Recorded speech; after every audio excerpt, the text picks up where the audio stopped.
And so that's what I'm going to show you today, releasing the feet. So this is just really nice for leg ache. So especially, I'm looking outdoors, but as we get into the warmer weather, sometimes your legs do cramp out a little bit and feel quite heavy. And so the ball movement that I'm going to give you for your feet can also help with your calves, and just overall makes your body feel lighter. So it's amazing what just working on your feet can feel like in the rest of your body as well.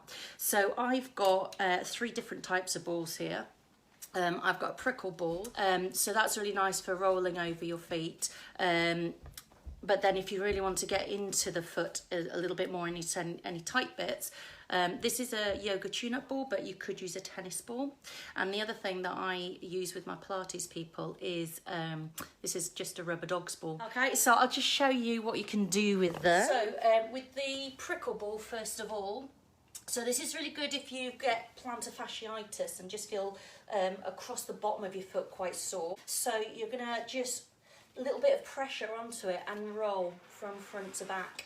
So if you're doing this when you're stood up, what you want to make sure is that your body weight doesn't go with the ball. So you push down into it and then just smudge it across, and you can go onto the inside of your foot and onto the outside of the foot.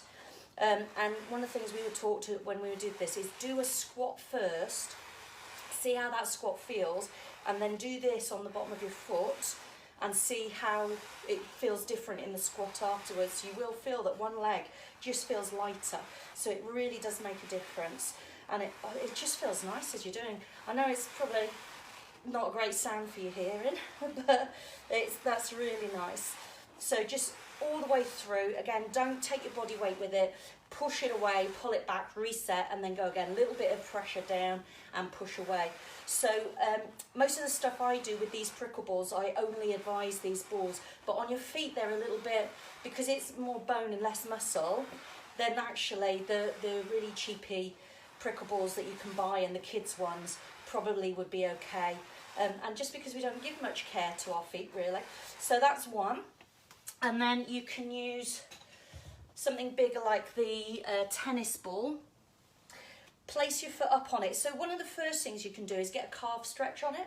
So if you put your foot up onto the ball so that you're at an angle, and then step the foot forwards, the other foot forwards, then you'll get a good stretch up the back of the calf. Let me show you on the other foot so you can see. So just the ball of the foot on, so my foot is angled up, and then keeping my hips level, I'm just going to step through until I can feel a stretch up the back of my leg. The bigger the ball, the more that range of movement, and you might feel more intense stretch. But this is nice, just hold it until it starts to release. And a calf stretch like this is really good if you're getting cramping or restless legs. So that's a good way to use the ball, just to get a calf stretch in. But then also, you can wrap your foot over it and then just rock your foot from side to side. So you're just getting that little bit of movement through your ankle there as well. So ankles sometimes get a bit restricted. That's why sometimes people fall over in pregnancy.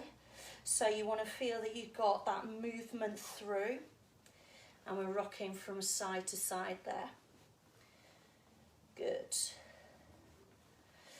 And then the last one I'm going to use the dog ball for, and this is the one you could go with a golf ball as well. And basically I'm just going to press around, so just moving it around underneath my foot until I come to a bit that's a little bit more tender than the rest, and that's going to be where that's it for me, right on the instep.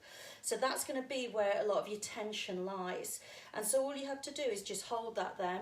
So just let it ease.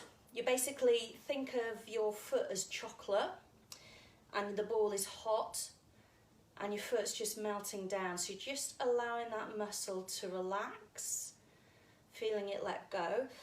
This is also actually a good release for the pelvic floor.